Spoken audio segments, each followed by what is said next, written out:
시청자 여러분 안녕하십니까? 뉴스9 윤종호입니다.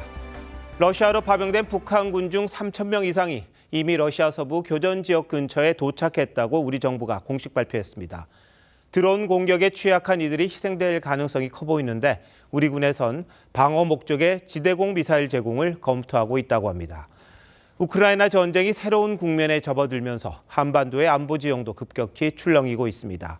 국회의 정보기관 국정감사와 겹치긴 했습니다만 안보당국이 이틀간 5차례에 걸쳐 관련 내용을 브리핑한 것 역시 이 같은 분위기가 반영돼 있다고 봐야 할 겁니다. 오늘 뉴스9은 긴박하게 흘러가는 전장 상황부터 짚어봅니다. 이채영 기자입니다. 대통령실은 러시아에 파병된 북한군 3천여 명이 서부 교전 지역 인근 여러 곳에 배치돼 현지 적응 훈련 중이라고 밝혔습니다. 우크라이나가 점유 중인 쿠르스크 지역은 물론 러시아가 장악한 도네츠크 지역에 투입될 가능성도 열어뒀습니다. 국방정보본부는 파병된 북한군 11군단, 폭풍군단의 주 임무가 후방 침투와 교란 작전 등이라며 쿠르스크와 같은 전장이 주로 개활지라 상당한 피해가 예상된다고 분석했습니다. 드론전이라는 형태로 전쟁이 진행이 되고 있는데 북한군에는 드론이 보급되어 있지 않고 그에 맞는 훈련이 안 되어 있는 상황이기 때문에 다만 실전 경험을 통한 현대전 전술 습득은 우려했습니다. 우크라이나 특사가 이번 주 논의를 거쳐 조만간 방한할 예정인 가운데 정부는 방어용 지대공 유도무기인 호크 지원을 검토 중인 걸로 알려졌습니다. 대통령실 관계자는 무기 지원이 논의될 경우 1차적으로는 방어무기 이야기를 하게 될 거라고 했습니다. 대공, 방공 무기를 굉장히 원하더라고요. 예. 그 정도는 이제 우리가 우크라이나에 지원할 수 있는 그런 상황이 되지 않았나. 대통령실은 북한군의 활동과 전황을 모니터하고 분석하기 위한 팀을 보낼 필요가 있다고 설명했습니다. TV조선 이채연입니다. 접경 지역에 대기 중이라던 러시아 파병 북한군 일부가 국경을 넘어 우크라이나에 진입했다는 외신 보도가 나왔습니다. 일부에선 이미 교전이 있었고 북한군 다수가 전사했다고 주장합니다. 당국이 확인은 해주고 있지는 않습니다만 이 같은 급박한 상황을 세계가 지켜보면서 모두 발빠르게 대응하고 있습니다. 김자민 기자입니다. 미국 CNN은 서방 정보당국자들을 인용해 소수의 북한군이 이미 우크라이나에 침투했다고 보도했습니다. 침투 병력은 더 늘어날 거란 전망도 전했습니다. 나토 회원국인 리투아니아 공영방송은 북한군 전사자까지 발생했다고 보도했습니다. 우크라이나군을 지원해온 비정부 기구를 인터뷰한 건데 우크라이나군과 북한군 간 눈으로 확인된 첫 교전이 25일 쿠르스크에서 있었고 북한군은 한 명만 빼고 모두 사망했다는 겁니다. 생존자 한 명은 몽골계 원주민인 부랴트인 신분증을 갖고 있었다고 했는데 러시아가 북한군을 자국민으로 위장한 거란 분석이 나옵니다. 해당 인터뷰에는 북한군에 대비한 한국어 훈련으로 추정되는 영상도 게재됐습니다.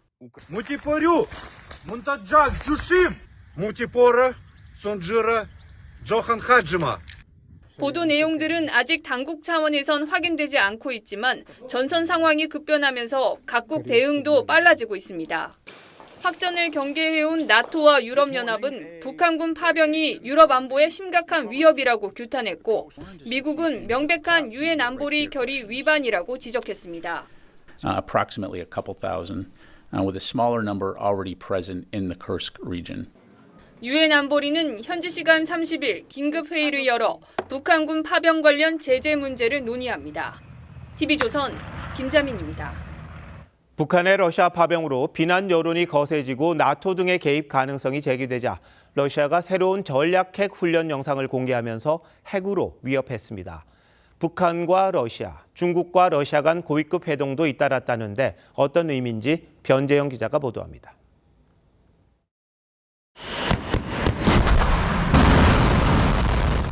러시아가 야르스 대륙간 탄도미사일을 시험 발사했습니다. 야르스는 사정거리 12,000km에 다탄두 탑재도 가능해 미국 등의 위협적이란 평가를 받는데 러시아는 극동 지역을 향해 쐈다며 영상까지 공개했습니다. в ходе которой будут отработаны задачи нанесения массированного ядерного удара стратегическими наступательными силами в ответ на ядерный удар противника. 푸틴 대통령은 지상과 해상, 공중 3대 핵전력을 모두 동원한 전략 핵 훈련을 화상으로 참관했습니다. Важно иметь современные и постоянно готовые к боевому применению стратегические силы. 서방 각국의 공조 움직임에 보란 듯이 핵 위협 수위를 높인 겁니다. 북한군의 러시아 파병이 확인되면서 미국은 장거리 미사일을 사용한 러시아 본토 타격을 우크라이나에 허용할지 등을 놓고 고심 중입니다. Should Ukrainians strike back? They cross into Ukraine, yes. 북러 양국도 서방에 맞서 대응책 논의에 나섰습니다. 이틀 전 러시아에 급파된 북한 최선희 외무상은 오늘 라브로프 외무장관과 전략적 협의를 가졌습니다. 루텐코 러시아 외무차관은 발빠르게 중국을 찾아 왕이 외교부장을 만났는데 왕 부장은 중국은 현재의 중러 관계에 만족한다고 밝혔습니다. TV조선 변재영입니다. 러시아 파병과는 별개로 북한이 조만간 고강도 도발을 할 걸로 보입니다. 7차 핵실험, 대륙간 탄도미사일 ICBM 도발 준비를 마무리한 거로 우리 정부는 판단했는데요. 다음 달 미국 대선과 맞물려 실행할 가능성이 있습니다. 홍현주 기자가 보도합니다. 국방정보본부는 국회 정보위 국정감사에서 북한이 풍계리 핵실험장 내부 준비를 끝낸 것으로 보인다면서 그동안 활동 징후가 꾸준히 포착됐던 3번 갱도를 이용해 핵실험에 나설 가능성이 있다고 했습니다. 핵실험 시기는 미국 대선을 비롯한 전략적 환경을 고려해 김정은 위원장이 결단할 걸로 분석했습니다. 미국 대선 전에 북한의 핵 이슈를 부각하려고 하는 시도를 할 것이다. 군 당국은 미국 대선을 전후해 ICBM 발사도 이뤄질 수 있다고 국회에 보고했습니다. 대기권 재진입 기술 검증을 위한 발사로 이동식 미사일 발사대 준비가 끝난 상태로 특정 지역에 배치돼 있다고 했습니다. 지난 5월 실패했던 군사정찰 위성 발사도 준비 중인 걸로 파악됐습니다. 대통령실 관계자는 러시아와 북한 사이 오간 인원과 협력 상황을 비교하면 이전보다 진전되고 개량된 발사가 준비되는 걸로 한다며 성공한다면 북한의 정찰 탐지 기능이 강화될 것이라고 전망했습니다. 러시아로부터 군사 기술을 대거 이전받았을 가능성을 시사한 겁니다. 엔진 또는 해상도를 높이기 위한 렌즈와 관련된 기술들을 제공받았을 가능성이 군 당국은 북한군이 군사분계선 인근에 전술도로를 신설하면서 대북방송에 대한 맞불 성격의 방송 차량도 운영하고 있지만 한국 노래에 맞춰 춤추는 병사도 포착됐다고 전했습니다. TV조선 홍현주입니다. 이런 상황에서 민주당 김병주 최고위원이 국회 동의 없이 우리 군을 파병하면 국방부 장관 탄핵까지 검토하겠다고 으름장을 놨습니다. 정부가 파병 방침을 밝히지도 않았는데 장관 탄핵부터 꺼내는 김 의원의 모습 어떻게 봐야 할까요? 군 내부에서는 사성 장군 출신으로 누구보다 군을 잘 아는 김 의원이 어떻게 안보를 정쟁화하냐는 지적이 나왔습니다. 권영석 기자가 보도합니다. 육군 대장 출신인 민주당 김병주 최고위원은 군 요원을 우크라이나에 보내는 건 국회 동의를 피하려는 꼼수라고 비판했습니다. 군인 한 명이라도 해외에 보내는 건 파병이라며 국회 동의 없이 파견할 경우 국방부 장관 탄핵을 검토하겠다고 했습니다. 장관단을 파견을 보낸다면 국방부 장관 탄핵 등 다양한 법적 강구를 하겠습니다. 국민 동의 없는 파병은 왜곡과 공모해 전쟁을 일으키는 일이라며 명백한 범죄 행위라고도 했습니다. 헌법엔 파병은 국회 동의를 받아야 하지만 국방부 훈령엔 부대 단위가 아닌 개인 단위 파병은 국회 동의 없이도 가능하다고 규정돼 있습니다. 규모와 기간 그리고 임무를 고려해서 개별 차원의 파병은 그거는 이제 국회 동의 없이 장관 승인하에 할 수가 있습니다.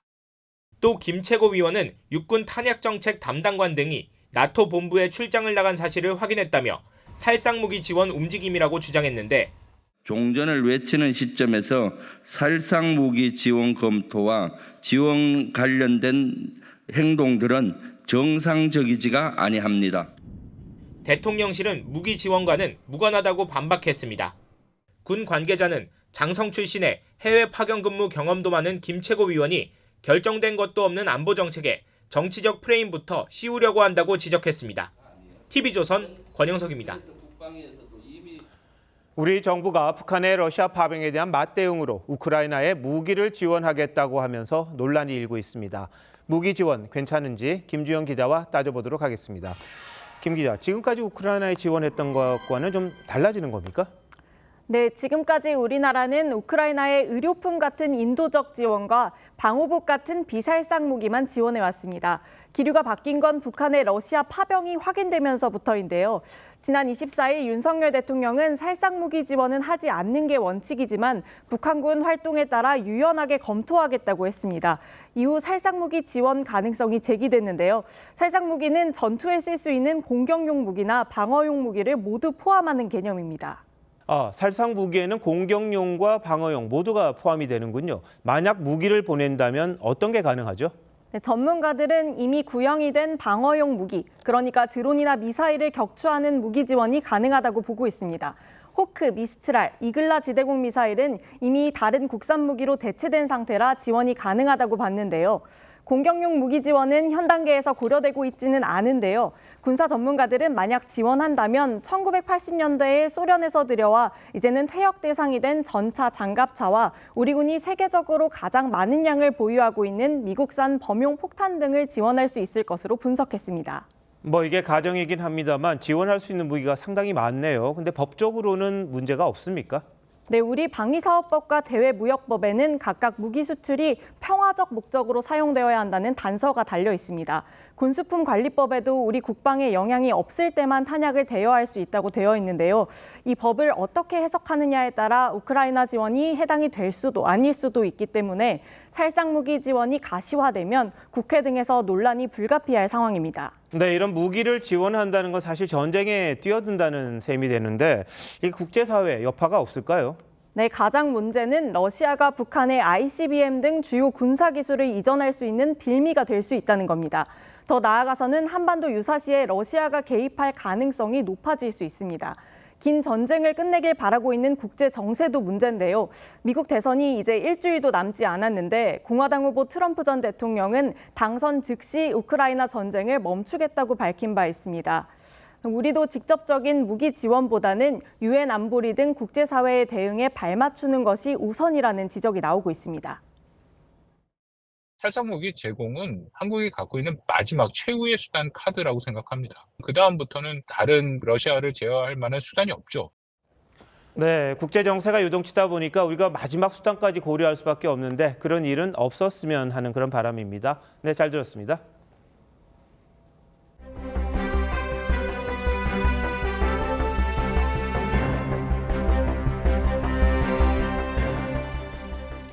한동훈 국민의힘 대표가 취임 100일을 맞았습니다. 한 대표는 이재명 민주당 대표 1심 선고가 나오는 11월 안에 김건희 여사 문제를 매듭지어야 한다고 강조했습니다.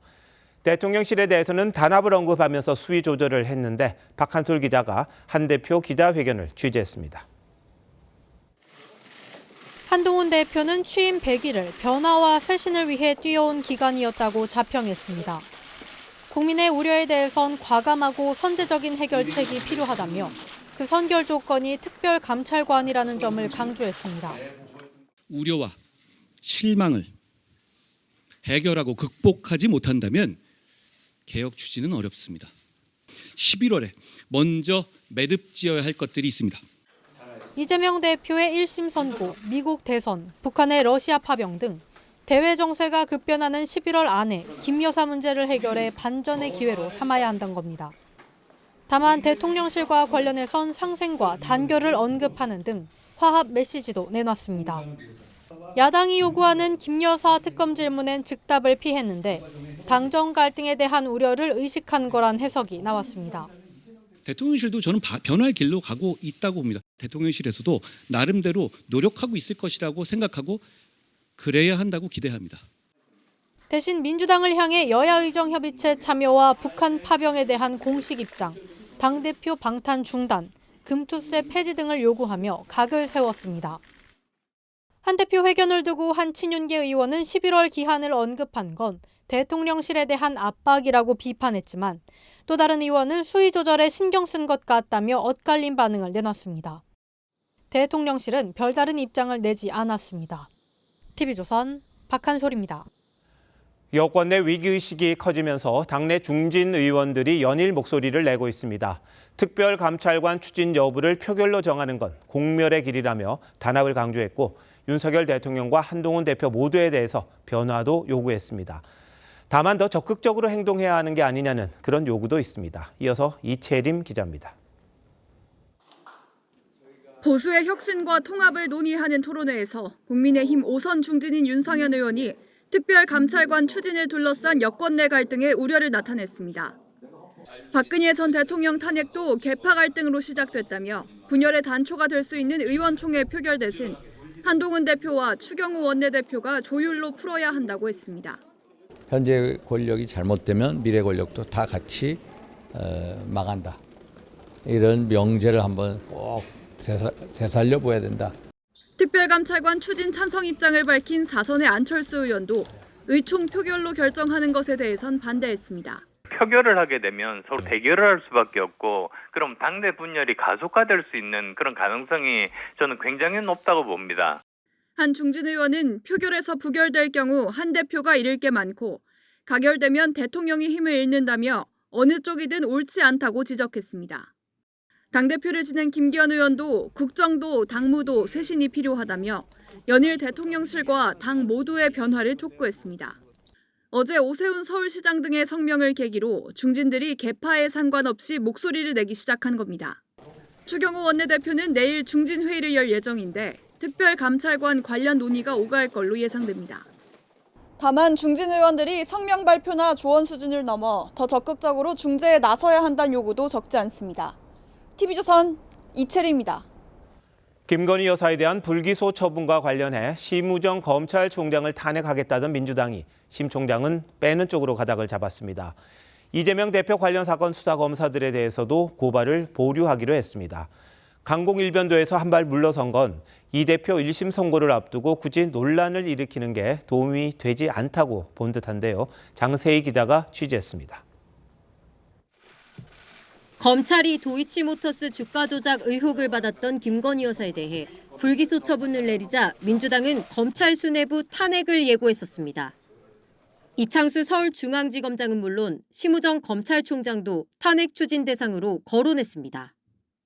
심우정 검찰총장과 이창수 중앙지검장, 최재훈 부장검사 등 압수수색 한 번 안 한 부실 수사로 여사님께 면죄부를 갖다 바친 공범들을 반드시 탄핵하겠습니다. 하지만 민주당 지도부는 심 총장에 대한 탄핵은 일단 보류하기로 했습니다.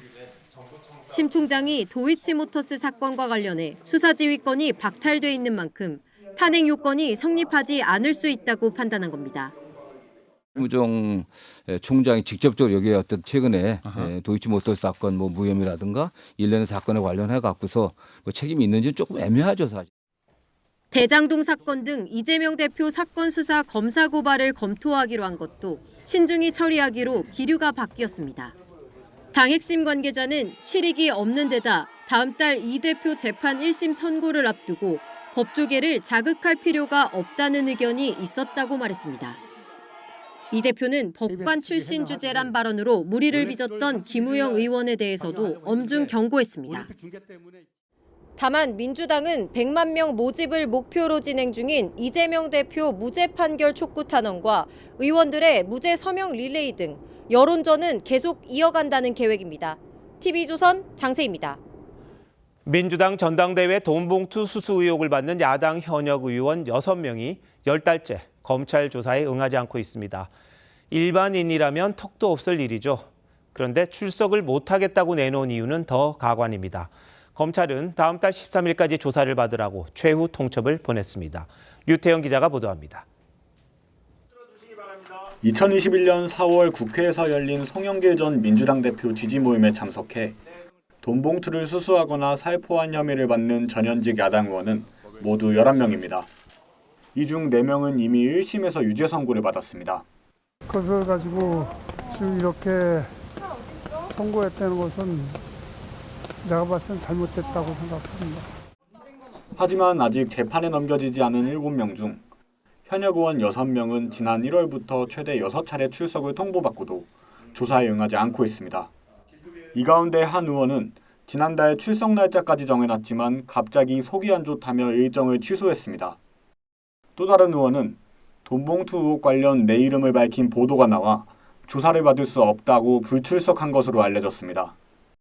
검찰은 의원들이 검찰청 로비가 아닌 지하주차장을 통해 비공개 출석할 수 있도록 차량 출입 등록까지 맞춰둔 상태였지만 나오지 않은 겁니다. 검찰은 이들 현역 의원 6명에게 다음 달 13일까지 조사받으라고 최후 통보했습니다. 하지만 국회의원 불체포 특권 때문에 끝내 소환 조사를 못하고 기소할 거란 관측이 나옵니다. TV조선 류태영입니다.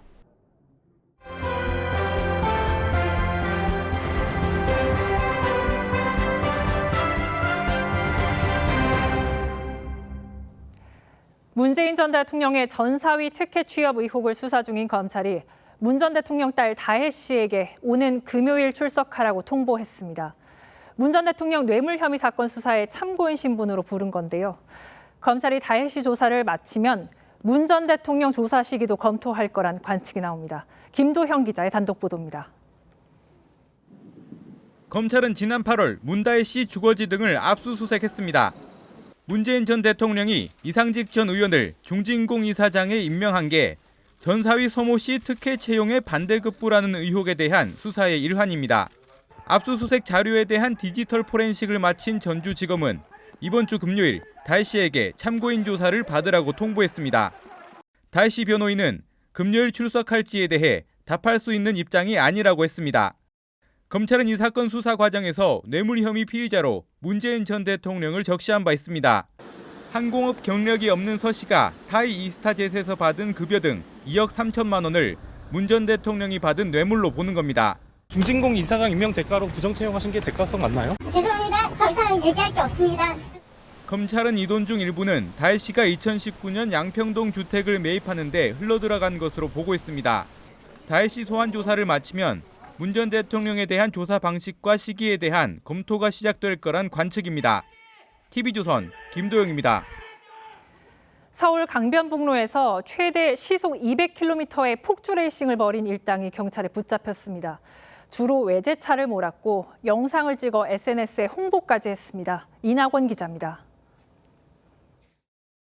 빠른 속도로 달리던 차량이 앞 차량들을 피해 오른쪽, 왼쪽, 다시 오른쪽으로 차선을 바꿉니다.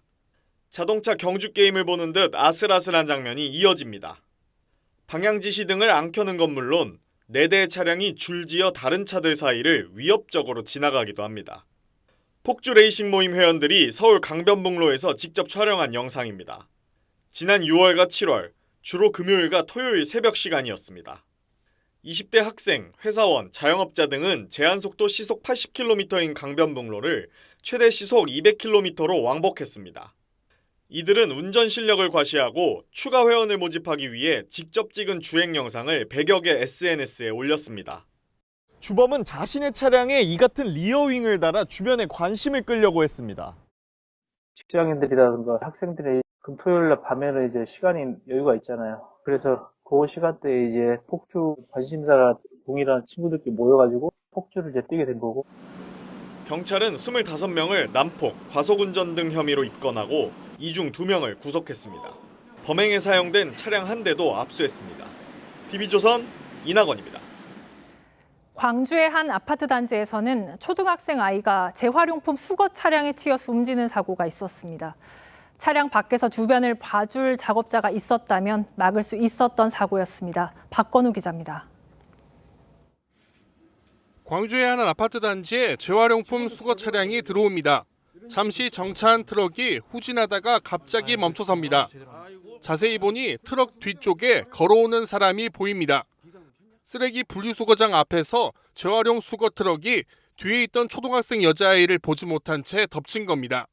원래 후진 소리가 나잖아요. 소리가 뭐 이게 애기가 비명이라든지 뭐 이런 게 있었을 거 아니에요. 순간적으로 후진을 하는데 사고 운전자는 경찰 조사에서 뒤에 사람을 보지 못했다고 진술했습니다. 차량 밖에서 주변을 살피는 작업자가 있었더라면 막을 수 있는 사고였습니다. 후진할 때는 분명히 직원들 2명 타고 있을 거예요. 3명 이상 타잖아요. 그럼 2명이 내려서 후진 봐야지. 경찰은 운전자를 교통사고 특례법상 치사 혐의로 입건해 자세한 사고 경위와 안전 의무 위반 여부를 조사할 계획입니다. TV조선 박건우입니다. 부산에서는요, 한 승용차가 나무를 심으려고 정차 중인 트럭을 들이받는 사고가 있었습니다. 작업자 2명과 운전자까지 3명이 숨졌습니다. 곽승한 기자입니다.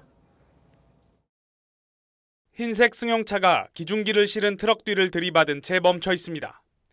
승용차 앞범퍼는 형체를 알아볼 수 없을 정도로 구겨졌습니다. 부산 강서구의 한 도로에서 추돌 사고가 난 건 오늘 오후 3시 20분쯤입니다. 승용차는 나무 심기 작업을 하던 신호수와 작업자를 잇따라 친 뒤 정차하고 있던 트럭을 들이받았습니다.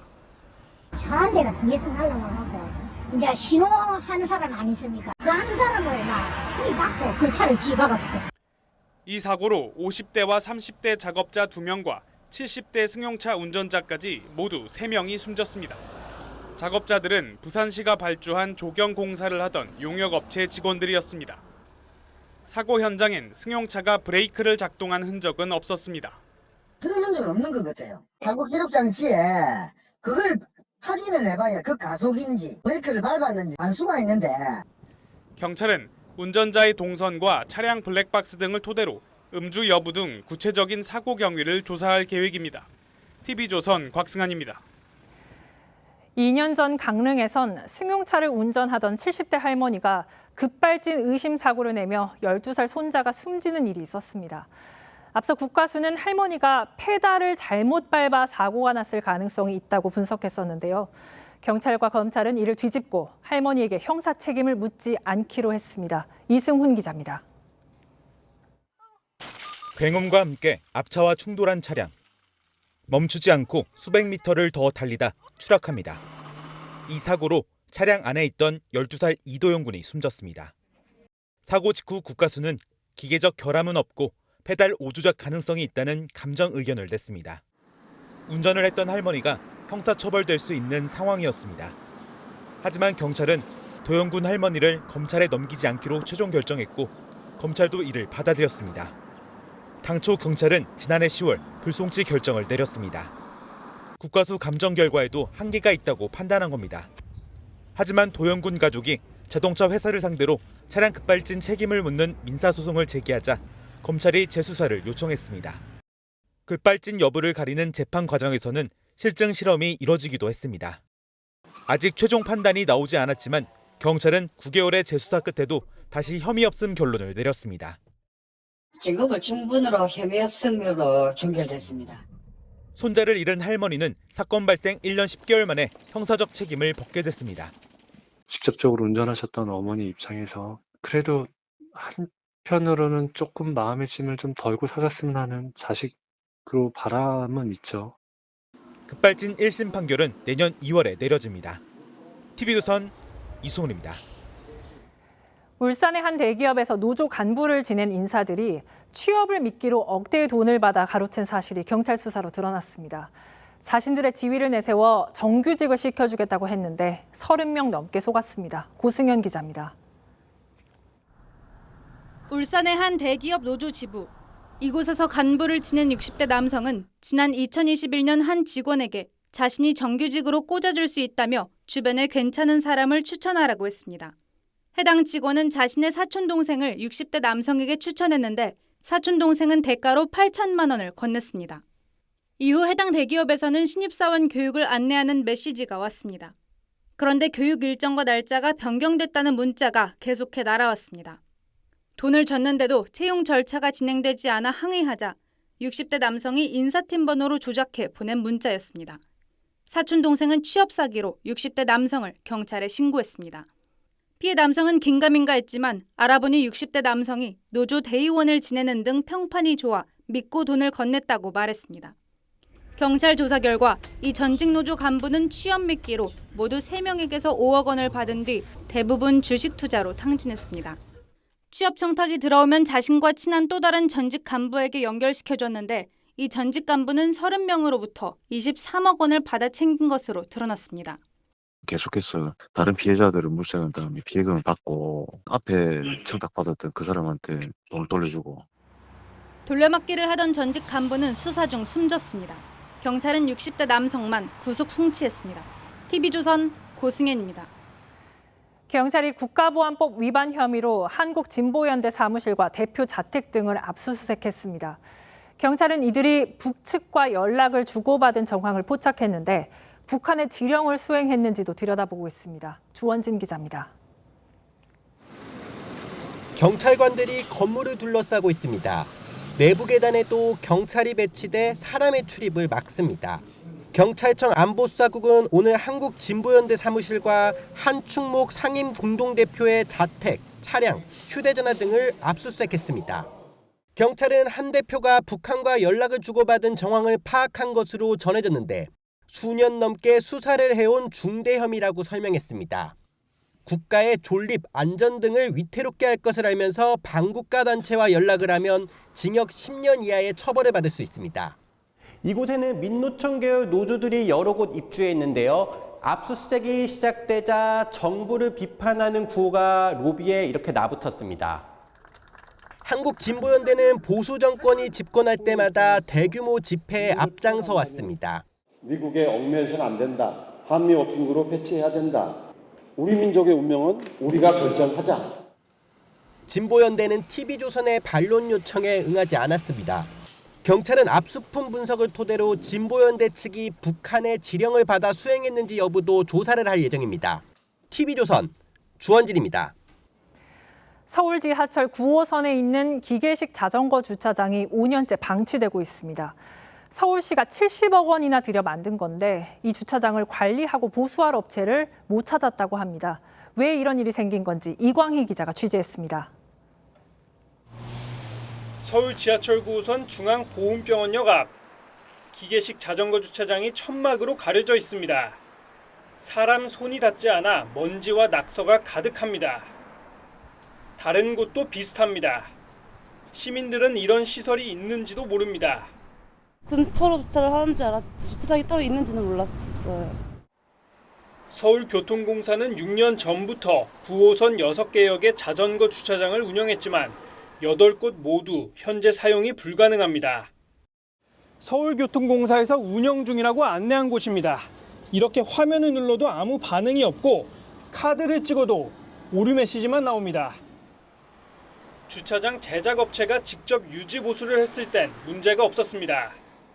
하지만 이후 경쟁 입찰 과정에서 이 업체는 참여할 수 없었고 경험이 없는 업체가 유지 보수를 맡게 됐습니다. 하지만 1년도 안 돼 유지 보수가 사실상 어려운 지경이 됐습니다. 서울교통공사가 제작업체에 유지 보수 기술 이전을 요구하자 해당 업체는 기술 탈취 시도라고 맞서며 양측은 소송전을 벌이고 있습니다. 결국 서울시 예산 70억 원이 들어간 자전거 주차장은 5년째 흉물로 방치되고 있습니다. 공사 측은 소송 중인 사안엔 따로 밝힐 입장이 없다고 했습니다. TV조선 이광입니다. 다음 달부터 난임시술 지원 횟수가 평생 25회에서 아이 1명당 25회로 늘어납니다.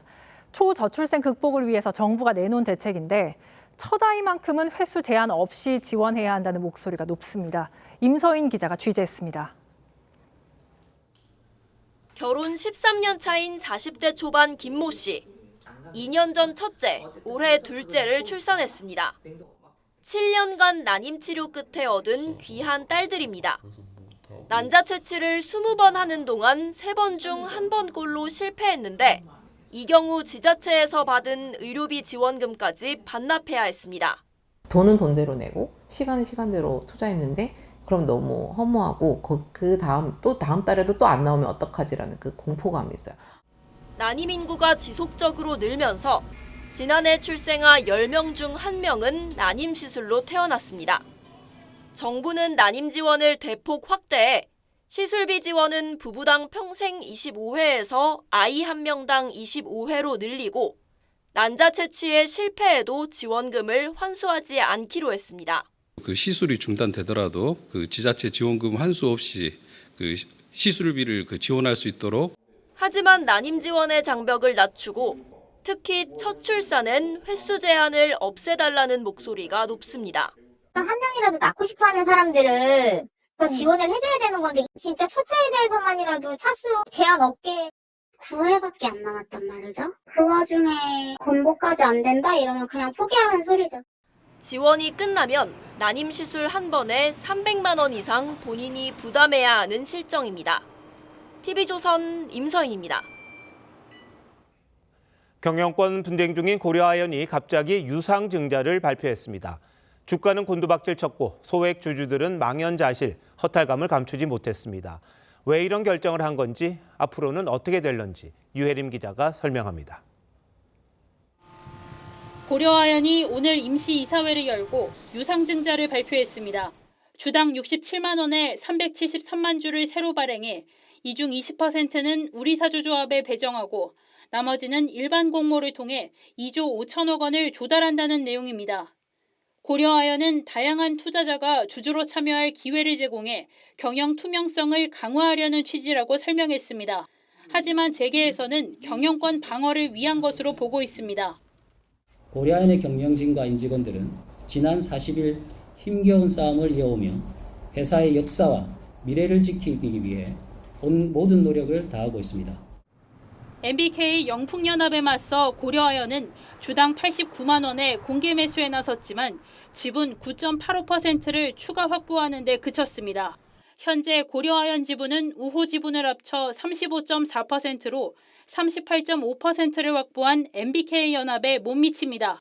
계획대로 유상증자를 마치면 우리사주가 우호 지분으로 추가돼 유리한 고지에 설 수 있습니다. 하지만 유상증자 가격이 어제 종가 154만 원은 물론 공개 매수가에도 한참 못 미치자 주가는 하한가로 직행했습니다. 경영권 분쟁 이후에 주가가 급격하게 하락할 가능성, 그런 위험성들이 계속해서 시장에서 제기되어 왔고요.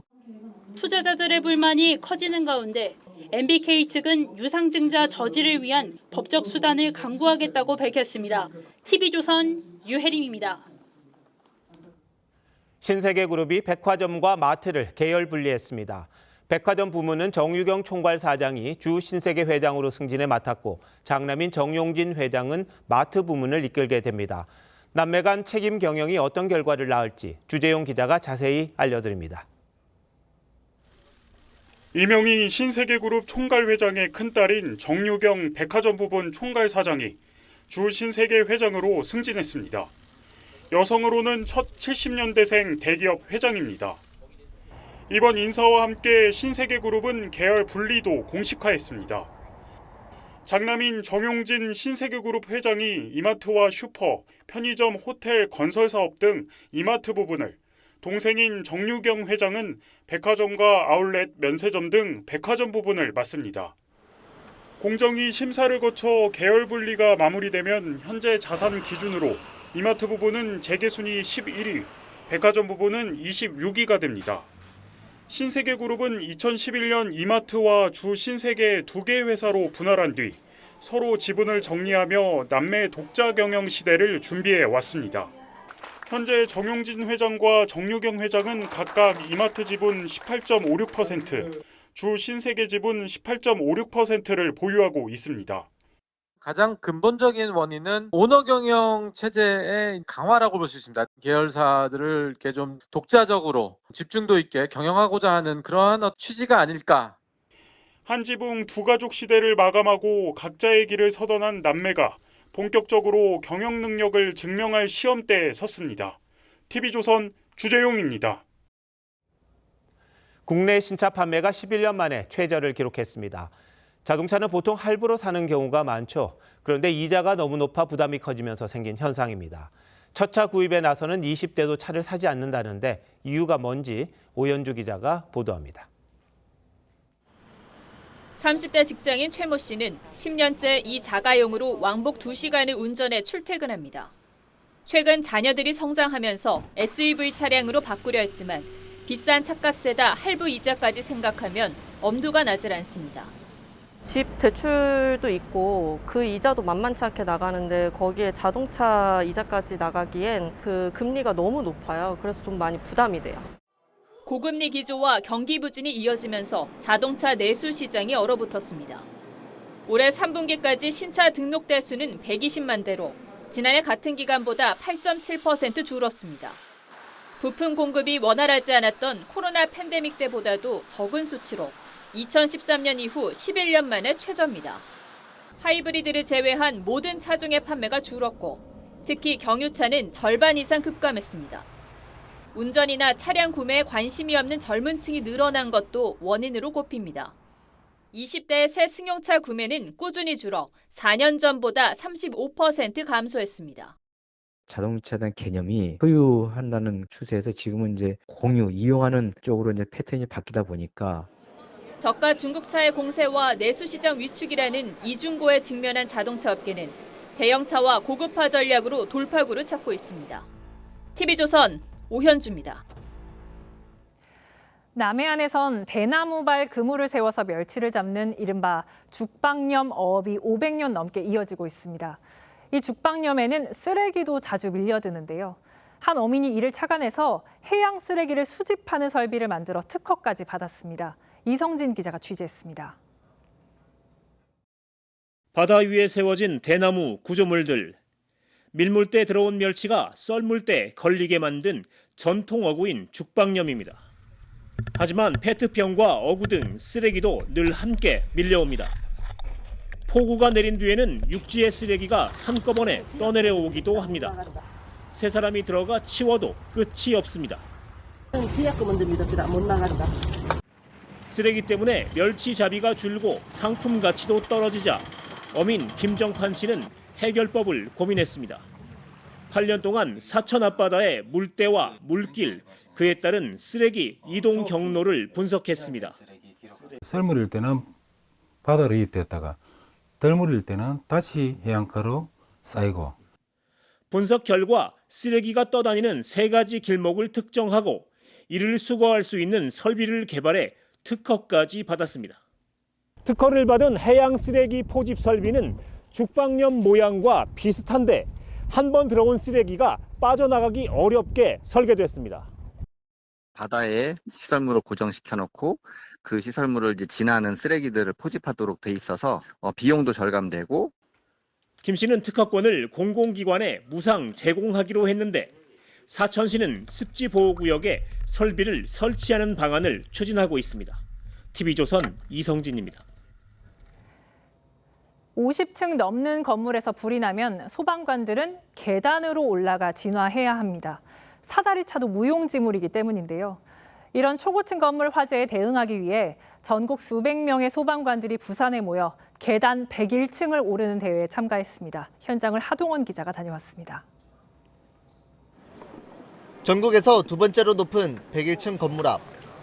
장비를 갖춘 소방관들이 출발 신호가 떨어지자 안으로 뛰어듭니다. 힘차게 계단을 오르기 시작하는 소방관들. 하지만 30층에 다다르자 조금씩 호흡이 가빠지고 파이팅! 파이팅! 60층을 넘어서자 걸음을 내딛기가 힘들어집니다.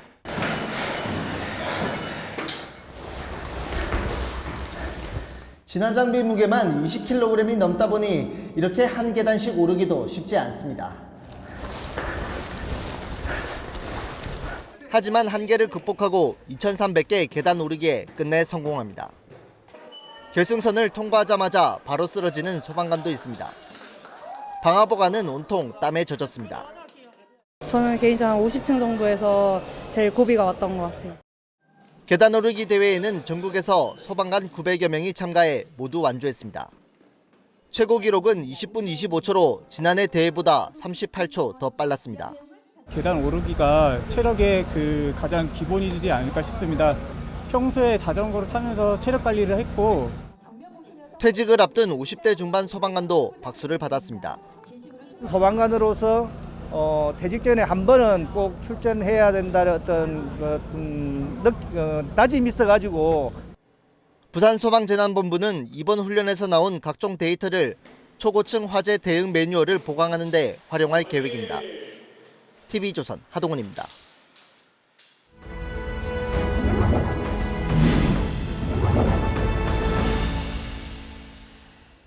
민주당 해리스 후보가 4년 전 트럼프가 대선 불복을 선언하며 의회 폭동을 부채질한 장소를 찾았습니다.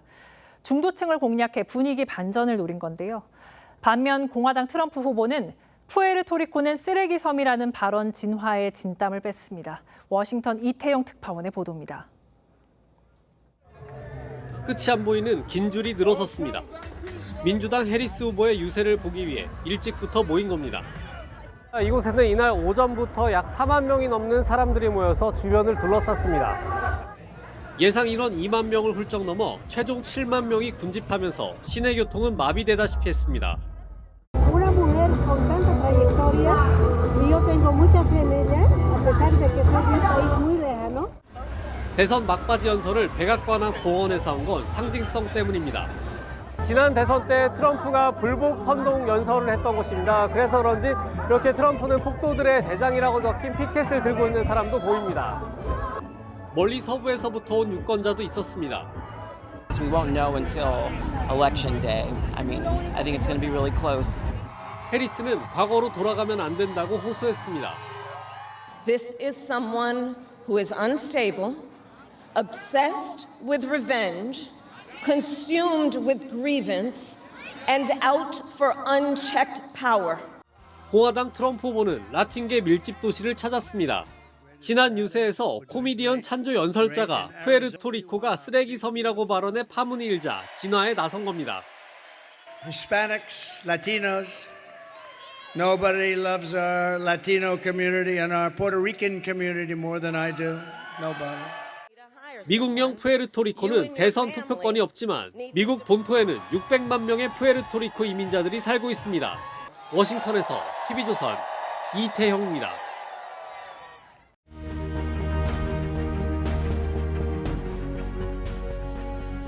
대선 후보 클린턴이 엄지를 치켜 세웁니다. 힐러리가 손뼉으로 박자를 맞춥니다. 전당대회 사람들이 일제히 춤을 춥니다. 간단한 동작, 단순한 노래가 놀이처럼 반복됩니다. 뉴욕 양키스 구장에서는 5만여 관중이 경기장 군무 신기록을 기네스북에 올렸습니다. 스페인의 듀오죠. 로스델리오의 마카레나는 14주 내리 빌보드 1위를 지켰습니다. 우리 디스코텍과 에어로빅 센터, 경기장에도 넘쳐났습니다. 그리고 16년 만에 강남 스타일이 세계를 들었다 놨다 했습니다. 뉴욕 타임스 스퀘어부터 로마 경기장까지 말춤으로 들썩였습니다. 역시 단순하게 반복되는 춤과 노래가 중독성이 짙습니다. 신바람나게 유쾌합니다. 빌보드의 8위로 진입한 아파트도 한 번 들으면 귀를 붙잡혀 헤어나기가 힘듭니다. 블랙핑크 로제가 곡을 쓰고 세계적인 팝스타 브루노 마스가 소맥을 권합니다. 둘은 아파트를 외치며 즐기는 술자리 게임을 재현합니다. 두 손을 쌓아 빼면서 술래가 부르는 층수에 걸린 사람에게 벌주를 먹이는 게임이지요. 지극히 한국적인 일상이 세계인을 사로잡는 시대입니다. 가장 한국적인 것이 가장 세계적이라는 말을 실감합니다. 언어도 문화도 다른 사람들이 K-드라마를 보고 김밥과 떡볶이를 찾습니다. 기생충에서 본 라면을 끓입니다. 오징어 게임에서 달고나와 딱지치기를 배워 흉내냅니다. 소맥을 마시며 아파트 게임을 합니다. 우리 어릴 적 팝송 가사 발음을 한글로 적어 불렀듯 한국어 가사를 알파벳으로 옮겨 부릅니다. 그러다 아예 한국어를 배웁니다. 한국적인 것들을 선망하다 한국을 찾아옵니다. 젊은 피아니스트들이 세계를 매혹시킵니다. 노벨 문학상까지 한국의 품에 안겼습니다. 그런데 부끄러운 게 하나 있습니다. 하도 한심해서 스트레스만 돋우는 한국적 정치 현실입니다. 미국인이 왜 K-드라마에 빠져드는지 워싱턴 포스트가 썼습니다. 한국 드라마를 시청하는 건 스트레스와 불안의 탁월한 해독제다. 한국 정치는 해독제는커녕 증오와 혐오의 도끼를 뿜어내는 괴물입니다. 창피해서 K-컬처 볼 낯이 없습니다. 10월 30일 앵커 칼럼 오늘 한국적인 것이 세계적이다였습니다.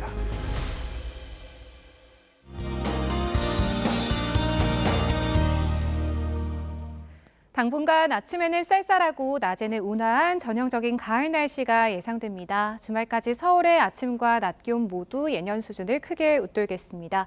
금요일부터 토요일 사이에는 영동과 남부지방, 제주도에 비가 내리겠습니다. 특히 제주도에 강하고 많은 비가 집중될 수 있겠습니다. 밤사이 국외 미세먼지가 유입되면서 내일 수도권과 충남의 공기질이 탁하겠습니다. 네, 하늘빛 자체는 대체로 맑겠고요. 오전까지 내륙에 짙은 안개가 끼겠습니다. 남해안과 제주도에서는 강한 바람을 조심하셔야겠습니다. 내일 아침 기온은 서울이 11도, 여수 16도로 오늘과 큰 차이 없겠습니다. 낮 기온은 서울과 청주, 대전 22도로 오늘과 비슷하겠습니다. 다음 주에는 날이 급격하게 추워지겠습니다. 날씨였습니다. 10월 30일 수요일 뉴스9 마칩니다. 시청해주신 여러분 고맙습니다.